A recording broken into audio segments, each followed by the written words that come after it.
अस्सलाम वालेकुम dear students, welcome to Adraj academy. आज हम chapter number 10 exercise 10.5 question number 1 करने लगे हैं। D square Y over D x square plus Y is equal to second cube of X. देखें, ये फर्स्ट केस है। इसके जो कोफिशिएंट्स हैं वो कांस्टेंट है। यहाँ पे भी 1 है और यहाँ पे भी कोफिशिएंट 1 है, तो ये केस 1 है। ठीक है, ये फर्स्ट केस है हमारे पास। उससे रिलेटेड हम क्वेश्चंस कर रहे हैं आज। ठीक है जी, देखें इसको हम इक्वेशन नंबर 1 कह लेते हैं इस क्वेश्चन को। ठीक है, तो हम राइट इन सिंबॉलिक फॉर्म में लिख लेते हैं। तो वो क्या हो गया, D square plus 1 into Y is equal to second cube of X. ठीक है जी, सिंबॉलिक फॉर्म में लिख लिया। अब आपको पता है कि वाई सी निकालने के लिए हमें करेक्टरिस्टिक्स या ऑक्सिलरी इक्वेशन लिखने की ज़रूरत पड़ती है। तो हम करेक्टरिस्टिक्स या ऑक्सिलरी इक्वेशन लिख लेते हैं। द करेक्टरिस्टिक और ऑक्सिलरी इक्वेशन इज, वो क्या होगी, D square plus 1 is equal to 0। तो यहाँ से आपके पास डी की वैल्यू फाइंड करनी है। डी इज इक्वल टू -1 आ जाएगा और D is equal to plus minus iota आ जाएगा। ठीक है जी, अब वाई सी निकालते हैं। वाई सी कैसे और निकालेंगे, C1 cos x plus C2 sin x।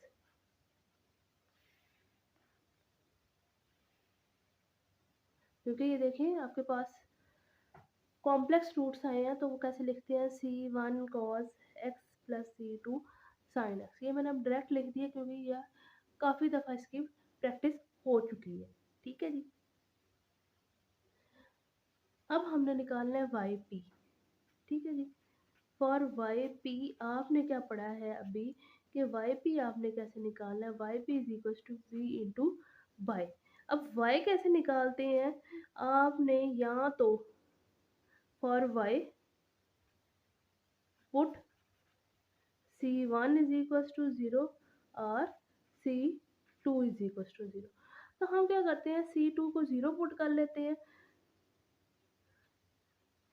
So put C2 is equal to 0 and C1 is equal to 1। तो यहाँ से आपके पास y क्या आ जाएगा, y आपके पास आ जाएगा जी cos ऑफ x। ठीक है, अब यहाँ पे अब cos x y की वैल्यू पुट कर देते हैं। तो यहाँ से आ जाएगा आपके पास y is equals to Y P is equals to V into cos of x। इसके बाद आपने क्या करना होता है, इसके बाद आपने इसके अंदर ये जो डेरिवेटिव्स लिखे हुए हैं, जो क्वेश्चन नंबर 1 है, इसके अंदर वैल्यूज पुट करनी है। अभी देखें ये सेकंड डेरिवेटिव है, तो इसलिए आपको सेकंड डेरिवेटिव चाहिए। तो इसका फर्स्ट डेरिवेटिव कैसे लेंगे, D Y by D x. अब ये देखें दो फंक्शन आपस में मल्टीप्लाई हो रहे हैं, तो जब दो फंक्शन आपस में मल्टीप्लाई हो रहे हैं तो प्रोडक्ट रूल लगता है। First function as it is derivative of second function, तो कॉज एक्स का डेरिवेटिव क्या आता है, minus sine x plus cos x as it is रहेगा और यहाँ पे आ जाएगा d we over D x. अब सेकंड डेरिवेटिव चाहिए, सेकंड डेरिवेटिव निकालते हैं इसका, d square Y over D x square. ये दोनों फंक्शन आपस में मल्टीप्लाई हो रहे हैं, तो इस पे अब प्रोडक्ट रूल लगेगा। ठीक है जी, ये आ जाएगा माइनस वी साइन एक्स का डेरिवेटिव कॉज एक्स माइनस, अब sine x as it is और यहाँ पे आ जाएगा d we over D x. ठीक है जी, अब cos x का derivative minus sine x D we over D x plus cos x as it is और इसका derivative d square v over D x square. अब ये देखें ये दोनों सेम टर्म्स हैं, तो इसको ऐड करके लिख लेते हैं। तो ये आ जाएगा d square Y over D x square is equal to minus v cos of x minus 2 sine x D we over D x plus cos x d square v over D x square. ठीक है जी, अब ये सारी values आ गई हैं, इसको equation number 1 में पुट कर लेते हैं। Put all values in equation number 1। ये आपके पास इक्वेशन नंबर 1, इसमें पुट कर लेते हैं। ये क्या आएगा, minus v cos of x minus 2 sine x D we over D x plus cos x d square we over D x square plus y है, तो वाई का मतलब है ये वाई पी, तो अब plus v into cos of x is equals to secant cube x। ये देखिए, ये माइनस वी कॉज एक्स और ये plus v cos of x आपस में कैंसिल हो जाते हैं। ये आपके पास आ जाता है cos X is equals to D square we over D x square minus 2 sine x D we over D x is equals to secant cube of x. ये जो कॉज एक्स है इधर मल्टीप्लाई हो रहा है, उस तरफ जाकर डिवाइड हो जाएगा, तो ये क्या आएगा, D square we over D x square minus 2 into, ये जब आएगा साइन ओवर कॉस बन जाएगा, साइन ओवर कॉस टेन के equal D we over D X. जब इधर डिवाइड होगा तो ये आपके पास secant cube X over cos X, तो 1 over cos X secant X के इक्वल होता है, तो ये आपके पास बन जाएगा सीकन 4 ऑफ एक्स। इसको आप इक्वेशन नंबर 2 कह रहे हैं।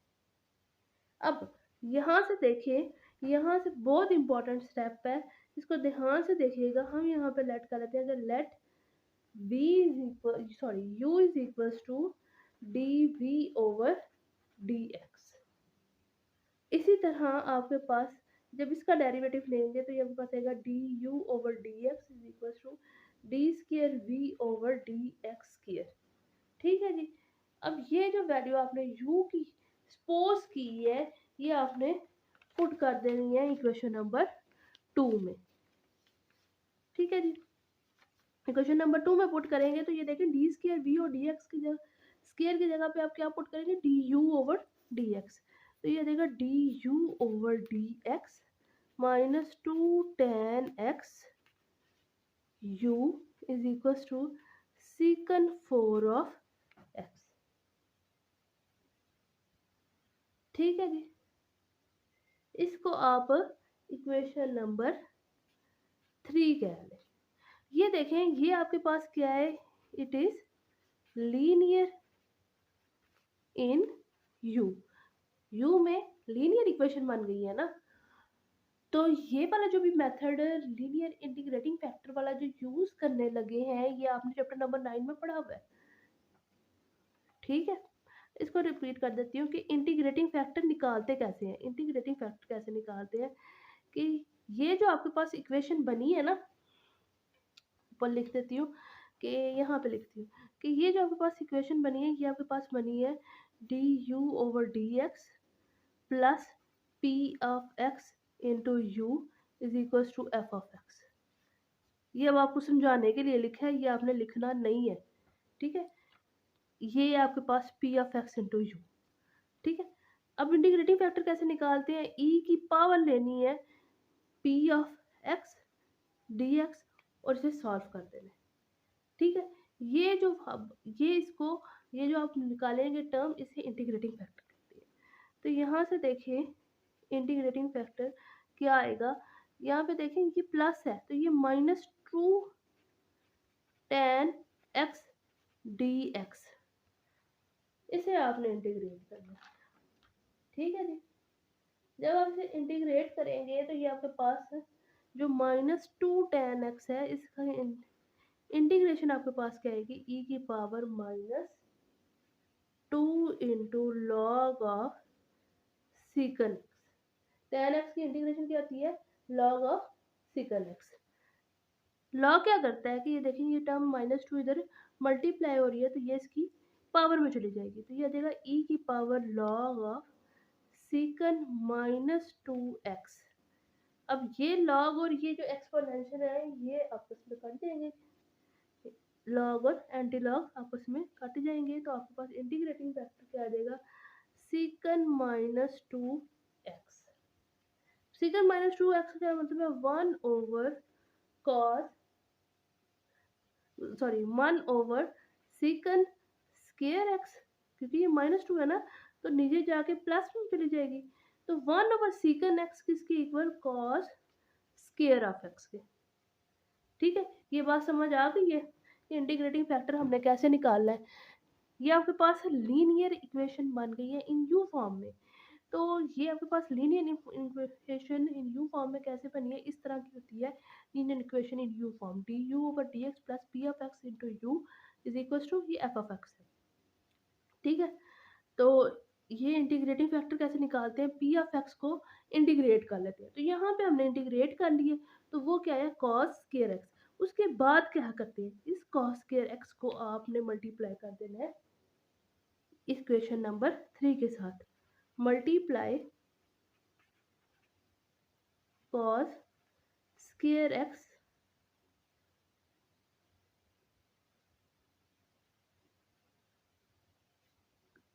Multiply equation 3 by cos square x.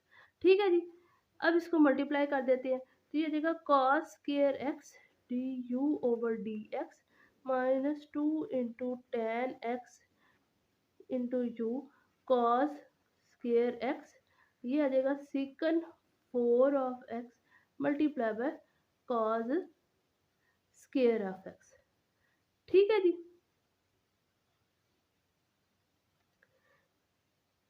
इसको सॉल्व कर लेते हैं। ये आपके पास आ जाएगा cos square x d you over D x minus 2 into sine of x cos of x into you is equal to, ये देखें ये सीकन 4x है और ये कॉस स्क्वायर एक्स है। सीकन 4x का मतलब है 1 ओवर कॉस स्क्वायर एक्स। तो यहाँ से अब क्या बचेगा? Secant square of X cancel out हो गया। ठीक है, ये देखिए ना, यहाँ पे मैं आपको स्टेप काट देती हूँ। ये आ जाएगा 1 over cos 4 of x into cos square of x. तो ये स्क्वायर और ये कैंसिल हो गया, तो ये क्या बचा? सिकन 4। ठीक है, सिकन 2 ऑफ एक्स बच गया। अब यहाँ पे एक बहुत इंपॉर्टेंट स्टेप होने लगा है। ये देखें, इसको मैं आपको बंद करने का तरीका बताने लगी हूँ। तरीका क्या है कि डी ओवर डी एक्स लिखना है। जो भी आपके पास इंटीग्रेटिंग फैक्टर है वो लिखना है, और साथ में जो डिपेंडेंट वेरिएबल है, ये देखें यू डिपेंडेंट वेरिएबल है, वो लिख लेना है। अगर यहाँ पे वाई डिपेंडेंट वेरिएबल होता तो हम वाई लिख लेते, वी होता तो वी लिख लेते। ठीक है, इसको बंद करने का तरीका है, इसका जब डेरिवेटिव लेंगे तो आपके पास यही आएगा। ठीक है, जब इसका डेरिवेटिव लेंगे तो वो आपके पास यही टर्म आएगी, प्रोडक्ट रूल लग के। दोबारा देख लें, इसको बंद करने का तरीका क्या है कि जो भी इंटीग्रेटिंग फैक्टर है वो लिख लें और साथ में डिपेंडेंट वेरिएबल लिख लें। इधर यू डिपेंडेंट वेरिएबल है तो यू लिख लिया, वाई होता तो वाई लिख लेते, वी होता तो वो लिख लेते। इज इक्वल्स टू ये sequence square x as it is आएगा। अब इसकी इंटीग्रेशन कर लेते हैं। Integrate on both sides. ठीक है जी, जब इसे इंटीग्रेट करेंगे आप तो क्या होगा? तो ये आपके पास ये कैंसिल हो जाएगा और यहाँ पे आपके पास आ जाएगा, ये आपके पास डी, पूरे स्टेप कर देती हूँ, cos square X dot U आ जाएगा और यहाँ पे आ जाएगा secant square X into D of X. ठीक है जी, जब इंटीग्रेट करेंगे तो ये आपके पास आएगा cos square X dot you, और सीकन स्क्वायर एक्स की इंटीग्रेशन क्या होती है? Ten x. ठीक है जी, सीकन स्क्वायर की इंटीग्रेशन क्या होती है? Ten x. अब ये जो कॉस स्क्वायर है ये उधर जाके डिवाइड हो जाएगा, तो ये आ जाएगा आपके पास sine X over cos X, और ये जो डिवाइड हुआ है तो ये आ जाएगा 1 ओवर कॉस स्क्वायर एक्स। ठीक है, तो ये आपके पास क्या आ जाएगा? u is equal to sine x, और ये आपके पास आ जाएगा कॉस माइनस 3x। अब यहाँ से देखें u किसके इक्वल था? u किसके इक्वल था? dv ओवर dx के। तो as u is equal to dv over dx, तो यहाँ पे आप लिख लेंगे d we over D x is equal to sine x cos minus 3x। अब फिर इंटीग्रेट कर लेते हैं, तो ये आ जाएगा डी वी और ये आ जाएगा sign x cos minus 3x dx। जब इसको इंटीग्रेट करेंगे तो v आएगा। अच्छा, यहाँ पे एक बहुत इंपॉर्टेंट बात जो स्किप हो गई थी, अब यहाँ पे हमने इंटीग्रेट किया, इसको इंटीग्रेट किया तो हमने यहाँ पे कांस्टेंट नहीं ऐड किया। कांस्टेंट इसलिए नहीं ऐड किया क्योंकि ये सेकंड ऑर्डर डिफरेंशियल इक्वेशन है, इसमें आपने ये दो कांस्टेंट्स आते थे वो आपने पहले लिख लिए हुए हैं, इसलिए यहाँ पे हमने प्लस सी नहीं किया, तीसरा कांस्टेंट ऐड नहीं किया, क्योंकि सेकंड ऑर्डर है तो दो ही कांस्टेंट आने हैं, इसलिए इधर कांस्टेंट ऐड नहीं किया। अब फिर इंटीग्रेशन करने लगे हैं, इधर भी हम कांस्टेंट ऐड नहीं करेंगे क्योंकि दो कांस्टेंट्स आ चुके हैं, तीसरा कांस्टेंट नहीं आ सकता। ठीक है जी। अब ये देखें, ये cos माइनस 3x और ये माइनस साइन एक्स आएगा, मल्टीप्लाई भी कर लिए ताकि इक्वेशन को फर्क ना पड़े, क्योंकि cos x का जो डेरिवेटिव होता है वो माइनस साइन एक्स होता है।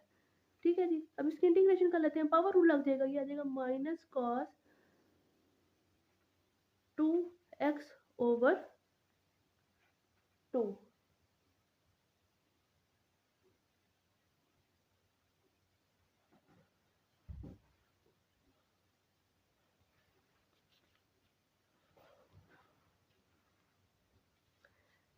तो ये यहाँ से आपके पास v क्या आ गया, minus cos minus 2x over minus 2। ये माइनस 2 ये माइनस 2 आपस में ऐड हो जाएंगे, ये आ जाएगा v इज इक्वल्स टू, ये आ जाएगा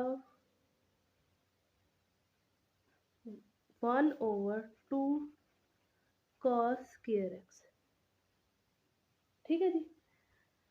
ये आपके पास v की वैल्यू आ गई है, ये v की वैल्यू आपने किधर पुट करनी है, इधर, ये जो वाई पी आपने लिखा हुआ है, तो ये y P is equals to 1 over 2 cos square x into cos of x। तो ये आ जाएगा 1 over 2 cos x which is equals to secant x over 2। ये अब आपके पास क्या आ गया, वाई पी आ गया। वाई पी आपके पास क्या आ गया, यहाँ पे लिख लेते हैं, वाई पी आपके पास आ गया secant x ओवर 2 आ गया। ठीक है जी। अब आपके पास वाई पी भी आ गया, वाई सी भी आपने निकाल लिया है, वाई सी वाई पी। अब हम क्या करने लगे हैं, जनरल सोल्यूशन लिखने लगे हैं। ठीक है जी, जनरल सोल्यूशन लिख लेते हैं।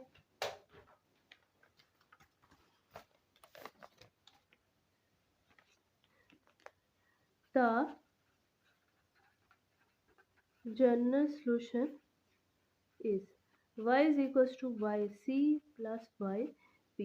y is equals to yc क्या है, c1 cos x plus c2 sin x, और yp आपके पास क्या है, secant x ओवर 2। ठीक है जी, ये आपके पास आंसर आ गया। उम्मीद है आपको ये क्वेश्चन समझ आ गया होगा। कोई भी स्टेप अगर ना समझ आया तो हमें कमेंट सेक्शन में ज़रूर बताइएगा। जाते जाते आपसे एक छोटी सी रिक्वेस्ट है कि अगर अभी तक आपने हमारा चैनल सब्सक्राइब नहीं किया तो इसे सब्सक्राइब कर लें और बेल आइकन को प्रेस करना मत भूलिएगा ताकि आप हमारी लेटेस्ट वीडियो देख सकें।